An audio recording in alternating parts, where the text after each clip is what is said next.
जय Hind friend. Class 10th UP board के सभी छात्रों को जय हिंद। तो आज का जो हमारा टॉपिक होने वाला है वो सामाजिक विज्ञान का एक सैम्पल पेपर है जो कि आपकी बोर्ड परीक्षा के लिए वेरी वेरी इंपॉर्टेंट है।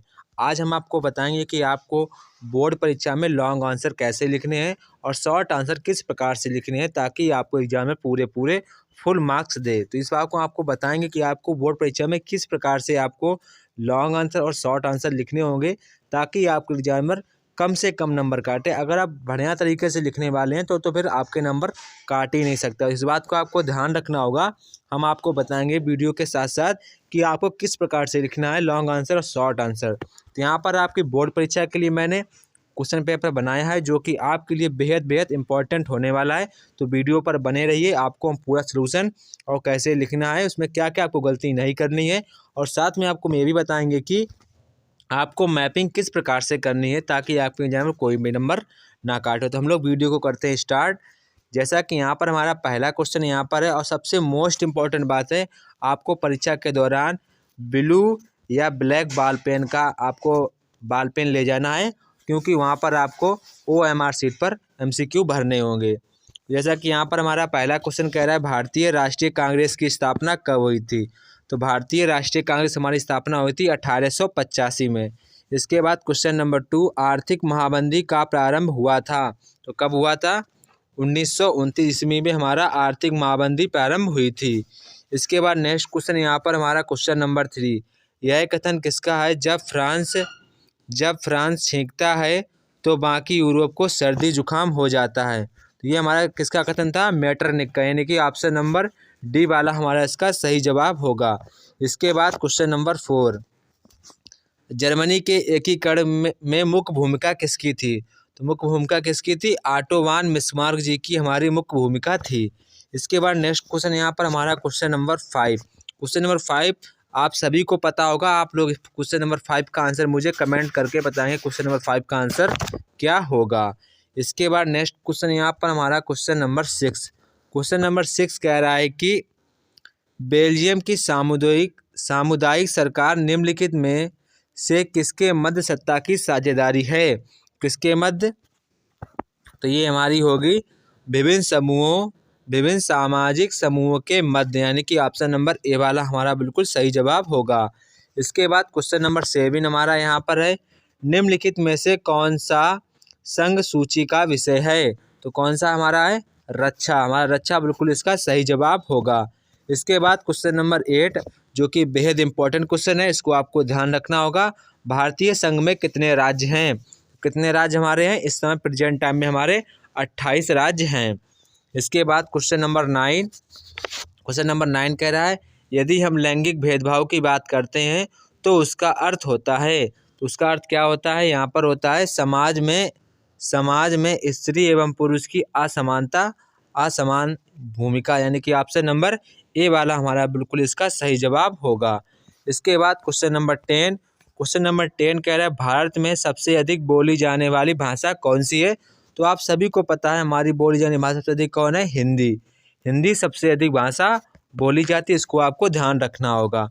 इसके बाद क्वेश्चन नंबर 11 यहाँ पर हमारा कह रहा है कि निम्नलिखित में से कौन सा परंपरागत संसाधन है? तो हमारा कौन सा होगा? परंपरागत संसाधन हमारा होगा प्राकृतिक गैस, यानी कि ऑप्शन नंबर सी वाला हमारा बिल्कुल करेक्ट आंसर होगा। इसके बाद क्वेश्चन नंबर 12, लैटेराइट मिट्टी निम्नलिखित में से किस राज्य में पाई जाती है? तो किस राज्य में पाई जाती है? जो कि हमारी महाराष्ट्र में पाई जाती है। कहाँ पाई जाती है? महाराष्ट्र में। निम्नलिखित में से कौन सा राज्य तांबा का मुख्य उत्पादक है? तो कौन सा होगा हमारा? मध्य प्रदेश हमारा तांबा का मुख्य उत्पादक राज्य है। इसके बाद नेक्स्ट क्वेश्चन यहाँ पर हमारा क्वेश्चन नंबर 14 कह रहा है, निम्नलिखित में से कौन सा खनिज अधात्विक है? तो हमारा कौन सा खनिज अधात्विक होगा? अभ्रक हमारा जो कि अधात्विक खनिज है। ये सारे हमारे धात्विक खनिज हैं। इसके बाद क्वेश्चन नंबर हमारा 15 है, निम्नलिखित में से कौन सा संसाधन अजैव है? तो यहाँ पर हमारा इसका सही जवाब होगा यहाँ पर ऑप्शन नंबर सी। क्या होगा? चट्टाने। क्या होगा? चट्टाने हमारा इसका बिल्कुल सही जवाब होगा जो कि एक अजैव संसाधन है। इसके बाद क्वेश्चन नंबर 16 कह रहा है कि निम्नलिखित में से किस राज्य में अधिकतम साक्षरता दर पाई जाती है? तो किस राज्य में पाई जाती है? जो कि हमारी प्रेजेंट टाइम में सबसे अधिक साक्षरता दर कहाँ पे है? केरला में सबसे अधिक साक्षरता दर है। इसके बाद क्वेश्चन नंबर 17, निम्नलिखित में से कौन सा व्यक्ति अर्थव्यवस्था के प्राथमिक क्षेत्र से संबंधित है? तो कौन सा हमारा होगा? मछुआरा। मछुआरा हमारा प्राथमिक क्षेत्र से रोजगार पाता है, यानी कि जो कि हमारा प्राथमिक अर्थव्यवस्था को क्षेत्र में आएगा। इसके बाद क्वेश्चन नंबर 18, सूचना का अधिकार अधिनियम कब लागू किया गया? तो कब लागू किया गया? 2005। कब में लागू किया? 2005 में लागू किया गया था। उपभोक्ता को न्याय पाने के लिए कहाँ जाना चाहिए? तो हमें कहाँ जाना चाहिए? आप सभी को पता होगा, हमें जाना चाहिए उपयुक्त उपभोक्ता केंद्र में जाना चाहिए। इसके बाद नेक्स्ट क्वेश्चन यहाँ पर हमारा क्वेश्चन नंबर 20। क्वेश्चन नंबर 20 यहाँ पर हमारा कह रहा है कि निम्नलिखित में से कौन सा व्यक्ति असंगठित क्षेत्र के अंतर्गत आता है? तो कौन आता है? कृषि मजदूर। कौन आते हैं? कृषि मजदूर। इसके बाद आपको यहाँ से शॉर्ट आंसर लिखने होते, तो आपको हम बता रहे कि आपको शॉर्ट आंसर किस प्रकार से लिखने होंगे। सबसे पहली बात आपको ध्यान रखनी होगी, आपको कोई भी क्वेश्चन विदाउट हेडिंग नहीं लिखना है, आपको विथ हेडिंग डालकर ही लिखना होगा, तभी आपकी पेजिंग बढ़ेगी और आप अधिक से अधिक लिख पाएंगे। तो आपको जिस क्वेश्चन पे अधिक से अधिक हेडिंग आए, आपको वही क्वेश्चन डालना होगा, उसी क्वेश्चन पे आपको लिखना होगा। जैसे कि यहाँ पर आपको जो हेडिंग दिया गया है क्वेश्चन नंबर 21, यहाँ पे कह रहा है भारत छोड़ो आंदोलन के प्रमुख कारणों का उल्लेख करें। तो सबसे पहले आप हेडिंग डालेंगे भारत छोड़ो आंदोलन। क्या डालेंगे? भारत छोड़ो आंदोलन आपको हेडिंग डाल देनी होगी। फिर आपको इसके विषय में कुछ लिख देना है। फिर इसके बाद आप हेडिंग डालेंगे, यहाँ पे लिखा प्रमुख कारण, तो यहाँ पे आप हेडिंग डाल देंगे प्रमुख कारण। क्या डालेंगे? प्रमुख कारण। फिर आपको प्रमुख कारण को एक हेडिंग बना देनी है, हेडिंग बना दी। फिर उसके बाद थोड़ा सा आप उसके बारे में लिख देंगे, हेडिंग 2 बना देंगे, थोड़ा उसके बारे में लिख देंगे। अगर आप इस प्रकार से लिखेंगे तो आपको कोई भी नंबर नहीं काटेगा, आपको पूरे यानी कि 4 में 4 मार्क्स मिल जाएंगे। तो आपको इसी प्रकार से लिखना होगा। यहाँ पर हमारा क्वेश्चन नंबर 21 हो गया। अथवा अगर आपको अथवा वाला तो अथवा वाला कर सकते हैं। जोसेफ मैथ्यूनी के विचारों पर प्रकाश डालिए। आप नहीं कर पाएंगे, क्वेश्चन बहुत ही टफ हो जाता है यहाँ पर, तो आप ऊपर वाला क्वेश्चन कर सकते हैं जो कि बहुत ही आसान है और सभी छात्र इसको कर लेंगे। इसके बाद क्वेश्चन नंबर 22 यहाँ पर कह रहा है लोकतांत्रिक सरकार की चुनौतियों का उल्लेख कीजिए। अथवा में कह रहा है कि क्या भारतीय संघ एक अर्धसंघीय ढांचा है? आलोचनात्मक परीक्षण कीजिए।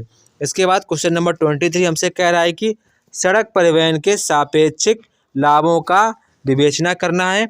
अथवा में कह रहा है आपसे वाणिज्यिक कृषि की विशेषताओं का उल्लेख कीजिए। तो आपको इन दो में से कोई एक करना होगा और आप वही प्रश्न करेंगे जिस पर आपको अधिक से अधिक हेडिंग आए, और आपको हेडिंग पर लिखना है बना कर, जिस प्रकार से आप लिख सकते हैं।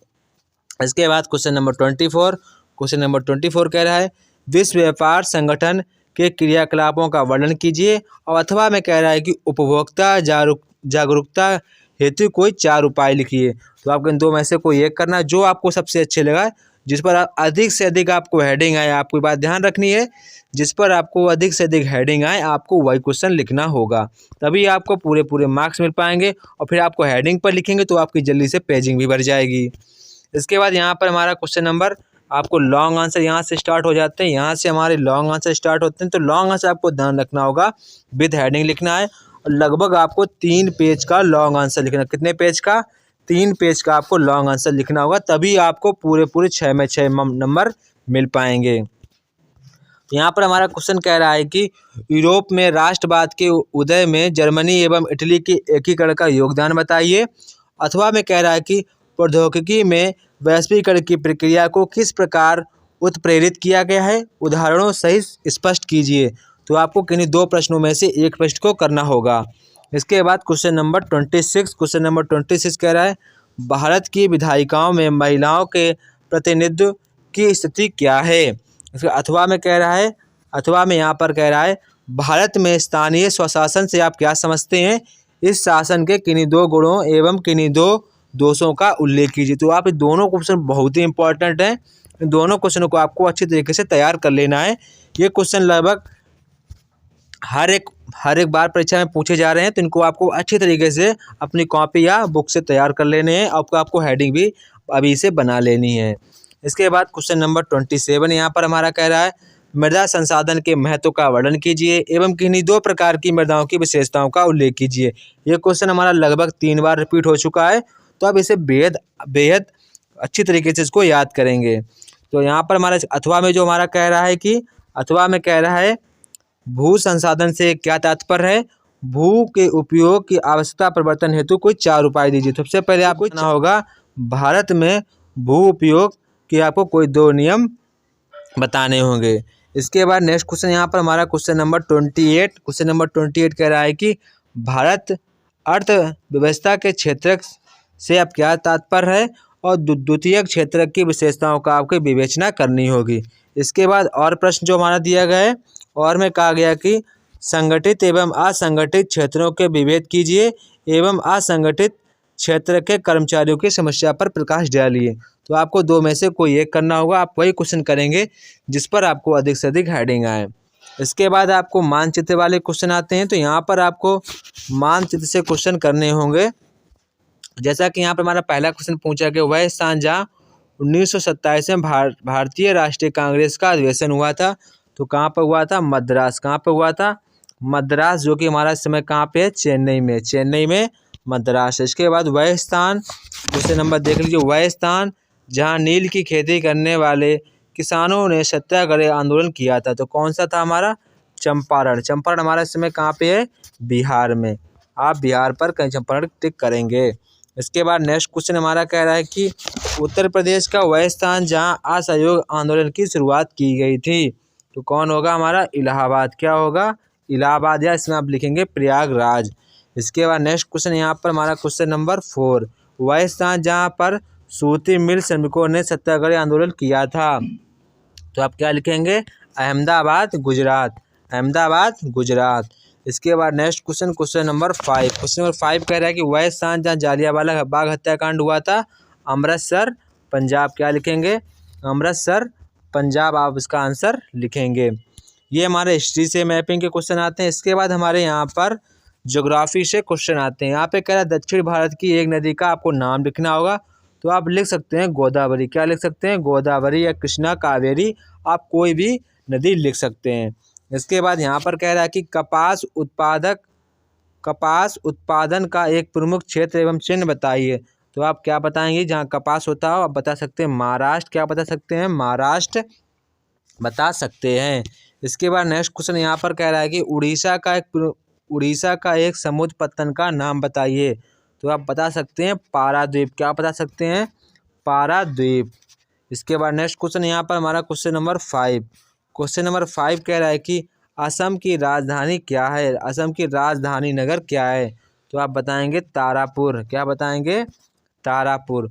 ये हमारे मैपिंग के सारे क्वेश्चन। और जो छात्र हमारे जिनको कोई अंधे होते नहीं दिखता, वो सिर्फ उसका आंसर लिखते हैं, उनके लिए अलग प्रतिबंध होता है। ये हमारे आज का सामाजिक विज्ञान का सैंपल पेपर था, जो कि आपके लिए बहुत ही इम्पोर्टेंट था। आप सभी लोग इस क्वेश्चन पेपर को तैयार कर लेंगे ताकि आपके बोर्ड परीक्षा में आपको कोई दिक्कत ना हो। जय हिंद दोस्तों, फिर मिलते हैं अपने नेक्स्ट वीडियो में। तब तक कि आप सभी लोगों को जय हिंद।